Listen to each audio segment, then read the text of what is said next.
Hey guys! ఈ వీడియోలో మనమైతే లైనక్స్ ఆర్కిటెక్చర్ గురించి మొత్తం అయితే నేర్చుకుందాం. లైనక్స్ ఆర్కిటెక్చర్ అంటే ఇంటర్నల్‌గా మనం లైనక్స్ ఎలా వర్క్ అయితది, ఇట్లాంటి వాటి గురించి అనేది తెలుసుకోవచ్చనమాట. ఇప్పుడు మనం లాస్ట్ వీడియోలో ఖాళీ లైనక్స్ ఎలా ఇన్‌స్టాల్ చేయాలో నేర్చుకున్నాం గదా! ఈ వీడియోలో మనం లైనక్స్ ఆర్కిటెక్చర్ గురించి అయితే డిస్కస్ చేద్దాం. దీన్ని నేను ఒక పిక్చర్‌ని చూపిస్తూ ఎక్స్‌ప్లెయిన్ చేస్తాననమాట. Just a minute.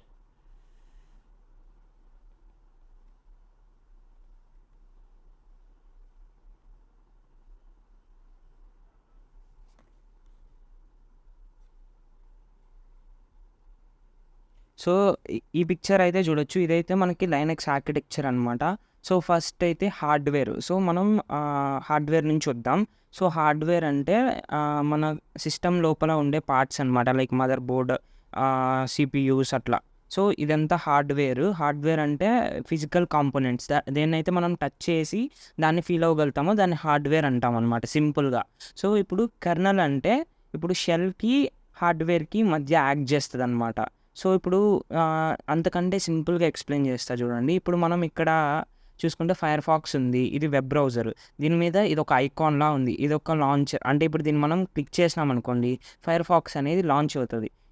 దీని ఇంటర్నల్ మెకానిజం ఎట్లా, ఈ ఓఎస్ ఎట్లా దీన్ని ఓపెన్ చేస్తదంటే, ఫస్ట్ దీని మీద క్లిక్ చేసిన వెంటనే కంట్రోల్ అనేది అంటే ఫైర్‌ఫాక్స్ అనేది అప్లికేషన్ అంటే స్టార్టింగ్ లేయర్ అనమాట. ఇవన్నీ అప్లికేషన్స్ కిందొస్తాయి. ఈ ఐకాన్స్, యుటిలిటీస్ అంటే వేటినైతే మనం యూజ్ చేసుకుంటామో అవన్నీ అప్లికేషన్ కిందొస్తాయి. ఈ ఐకాన్స్, ఈ యాప్స్ ఇట్లాంటివంతా ఈ అప్లికేషన్స్ ఇక్కడుండే అప్లికేషన్స్ అన్నీ గూడా మనకి అప్లికేషన్ లేయర్ కింద వస్తాయి. మనము ఈ అప్లికేషన్ లేయర్‌లో క్లిక్ చేస్తాం గదా! ఈ అప్లికేషన్ లేయర్ నుంచి ఇన్వోక్ చేస్తాం గదా! ఇన్వోక్ చేసినప్పుడు దీనికి కంట్రోల్ అనేది నెక్స్ట్ షెల్ అంటే ఈ టెర్మినల్‌కైతే ఎళ్తది. ఈ టెర్మినల్‌కెళ్ళినాక ఈ టెర్మినల్‌లో ఏమైతదంటే ఇప్పుడు మనం ఫైర్‌ఫాక్స్ అని క్లిక్ చేసినాం గదా! ఇంటర్నల్‌గా ఇప్పుడు ఫైర్‌ఫాక్స్ అని ఇట్లా కమాండ్ ఇప్పుడు ఇస్తా. కమాండ్ నుంచి కూడా ఇట్లా ఓపెన్ చేయొచ్చనమాట. చూడండి ఇది బాష్ షెల్ అనమాట. ఇప్పుడు మనకి ఫైర్‌ఫాక్స్ అనేది ఓపెన్ అయింది. Through shell. ఇట్లా మనం ఇదనమాట. ఇప్పుడు ఫస్ట్ మనమైతే సింపుల్‌గా చెప్పాలంటే ఫస్ట్ అప్లికేషన్‌లో మనం ఈ ఐకాన్స్, యాప్స్‌ని వీటిని లాంచ్ చేయనీకి అప్లికేషన్ లేయర్ అనమాట. ఏదైతే సాఫ్ట్‌వేర్స్ అన్నీ యూజ్ చేసామో అవన్నీ అప్లికేషన్‌లో ఉంటాయి. వాటిని మనం ఇన్వోక్ చేయాలనుకున్నప్పుడు ఇన్వోక్ చేస్తే నెక్స్ట్ కంట్రోల్ అనేది షెల్‌కెళ్తది. షెల్ నుంచి కెర్నల్‌కెళ్తది. కెర్నల్ నుంచి హార్డ్‌వేర్‌కొస్తది. ఇప్పుడు అప్లికేషన్, షెల్ అనేది క్లియర్ గదా! షెల్ అంటే it controls all our programs with with the help of kernel. Shell కంట్రోల్‌ని కెర్నల్‌కి ఇస్తది. కెర్నల్‌లో ఏముంటాయంటే ఇప్పుడు మల్టీ టాస్కింగ్ కోసం లేదంటే డ్రైవర్స్, ఏదైనా డివైస్ ఐడెంటిఫికేషన్ ఇట్లాంటి డ్రైవర్స్, సాఫ్ట్‌వేర్స్ ఇట్లాంటివన్నీ కెర్నల్‌లో ఉంటాయి. ఇది కెర్నల్ అనేది ఎందుకు అంటే ఇక్కడ హార్డ్‌వేర్ ఉంది గదా! ఈ హార్డ్‌వేర్‌కి అసలు మన హై లెవెల్ లాంగ్వేజే రాదనమాట. మొత్తం బైనరీస్‌లోనే అర్థమైతది దీనికి. అంటే జీరోస్ అండ్ వన్స్‌లోనే చెప్పాలి. మనం జీరోస్ అండ్ వన్స్‌లో చెప్పలేం. ఇంకా మనం ఏం చేస్తాం, కెర్నల్ అనే ఒక సింగిల్ స్టాటిక్ బైనరీ ఫైల్ అనేది ఒక ప్రోగ్రామ్ అనమాట. కెర్నల్ అంటే ఒక సింగిల్ స్టాటిక్ బైనరీ ఫైల్. ఇదేం చేస్తదంటే మనం ఇచ్చిన యూజర్ ఇచ్చిన ఇన్‌స్ట్రక్షన్‌ని అది జీరోస్ అండ్ వన్స్ కమాండ్‌గా చేసి ఈ హార్డ్‌వేర్‌కి అనేది పంపిస్తది. ఇప్పుడు హార్డ్‌వేర్ ఆ కమాండ్‌ని చదివి ఆ జీరోస్ అండ్ వన్స్ ఇన్‌స్ట్రక్షన్ చదివి నెక్స్ట్ మనకి కంట్రోల్ అనేది అట్లా పాస్ చేస్తది. ఇది మనకి ఇంటర్నల్ వర్కింగ్ అనమాట. ఇప్పుడు మీకు అప్లికేషన్ అంటే ఏందో అర్థమైంది. షెల్ అంటే ఏముందో అర్థమైంది. కెర్నల్ అంటే ఏందో అర్థమైంది. హార్డ్‌వేర్ అంటే అర్థమైంది కదా! కెర్నల్ అంటే హార్ట్ అనమాట. ఈ కెర్నల్ లేకుండా ఈ ఓఎస్ అంత బాగా పనిచేయలేదు. ఈ కెర్నల్ అంటే హార్ట్. ఇట్ మెయింటైన్స్ ఈ యూజర్ నుంచి వచ్చే ఇన్‌స్ట్రక్షన్స్‌ని ఈ హార్డ్‌వేర్‌కి ఈ రెండిటికి మధ్యలో ఇది బ్యారియర్ లాగా పనిచేస్తదనమాట. Application, shell, kernel, hardware. ఇది మన లైనక్స్ యొక్క ఆర్కిటెక్చర్. ఇప్పుడు మీకు కొంచెం నోట్స్ అయితే చూపిస్తాను. ఈ నోట్స్ అంటే మొత్తం ఉంటది. దీంతో క్లియర్‌గా ఉంటది. ఒకసారి అయితే చదవండి.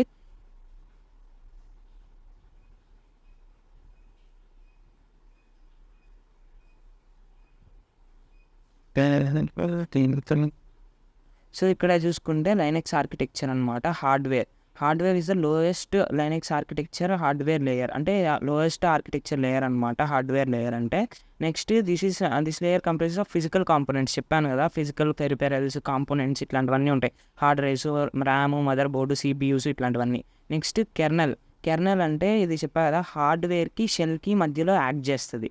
కెర్నల్ అనేది కెర్నల్ ఈస్ ఏ హార్డ్వేర్ లేయర్కి మన షెల్కి మధ్యలో యాక్ట్ చేసి యూజర్ ఇన్స్ట్రక్షన్స్ని హార్డ్వేర్కి అర్థమయ్యేటట్టు ప్రాసెస్ చేస్తుంది, అంటే నెక్స్ట్ దానికి పంపిస్తుంది.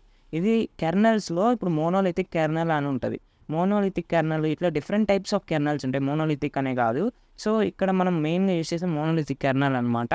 ఇది ఏమేం చేస్తదంటే డివైస్ డ్రైవర్స్ ఉంటాయి. దీంట్లో డ్రైవర్స్ ఉంటాయి. డ్రైవర్స్ అంటే ఇప్పుడు నెక్స్ట్ మనకి ఏదైనా సాఫ్ట్‌వేర్‌ని రన్ చేయాలనుకుంటే దాని డిపెండెన్సీస్ లాగా అనుకోవచ్చు కూడా. సో నెక్స్ట్ ఫైల్ సిస్టమ్స్‌ని ఎట్లా మెయింటైన్ చేయాలి, హ్యాండిల్ చేయాలి, ఇట్లాంటి డీటెయిల్స్ అన్నీ ఉంటాయి. సిస్టమ్ సర్వర్ కాల్స్ అంటే ఇప్పుడు నెక్స్ట్ సిస్టము ఎట్లాంటి సర్వర్ నుంచి కాల్స్ వస్తే దాన్ని ఎట్లా రెస్పాండ్ అవ్వాలి, ఇట్లాంటి డీటెయిల్స్ అన్నీ ఉంటాయన్నమాట. నెక్స్ట్ దీంతో డివైస్ ఐడెంటిఫికేషన్ కోసం ఇట్లాంటి డ్రైవర్స్ చాలా ఉంటాయి. వీటన్నిటిని యూజ్ చేసి మన ఓఎస్ అనేది పనిచేస్తదనమాట. నెక్స్ట్ షెల్ అంటే చాలా టైప్స్ ఆఫ్ షెల్స్ ఉంటాయి. బ్యాష్ షెల్ అని, జెడ్ఎస్హెచ్ షెల్ అని, సి షెల్ అనేసి ఇట్లా. అంటే ఒక్కొక్క ఓఎస్లో ఒక్కొక్క పర్టిక్యులర్ షెల్ అనేది ఉంటుంది. ఇప్పుడు ఉబుంటూలో బ్యాష్ షెల్ ఉంది. నెక్స్ట్ ఉబుంటూలోనే ఇదే ఉబుంటూలో వేరే వెర్షన్లో జెడ్ఎస్హెచ్ షెల్ ఉండొచ్చు. అట్లా మనం పర్టిక్యులర్ షెల్స్ ఉండొచ్చు. ఇప్పుడు ఈ షెల్‌లో మనం ఏం చేయొచ్చు అంటే మనం బ్యాష్ షెల్స్ బ్యాష్ కమాండ్స్ అనేటివి యూజ్ చేసి ఈ టెర్మినల్ అనేది కంట్రోల్ చేయొచ్చు. సో ఏదైనా ఇంతే సేమ్ ప్రాసెస్ అనమాట. నెక్స్ట్ అప్లికేషన్స్ అంటే ఇందాక డిస్కస్ చేసాం కదా, ఏదైతే హై లెవెల్ యూజర్ అనేవాడు గ్రాఫికల్‌గా వేటితో అయితే ఇంటరాక్ట్ అవుతాడో వాటిని హై లెవెల్ అప్లికేషన్స్ అంటాం. ఇప్పుడైతే మీకు క్లియర్‌గా అర్థమైంది అనుకుంటాను మొత్తం లైనక్స్ ఆర్కిటెక్చర్ అంతా. నెక్స్ట్ వీడియోలో మనం లైనక్స్ ఫైల్ సిస్టమ్స్ గురించి అయితే డిస్కస్ చేద్దాం. So stay tuned, keep watching, consider subscribing.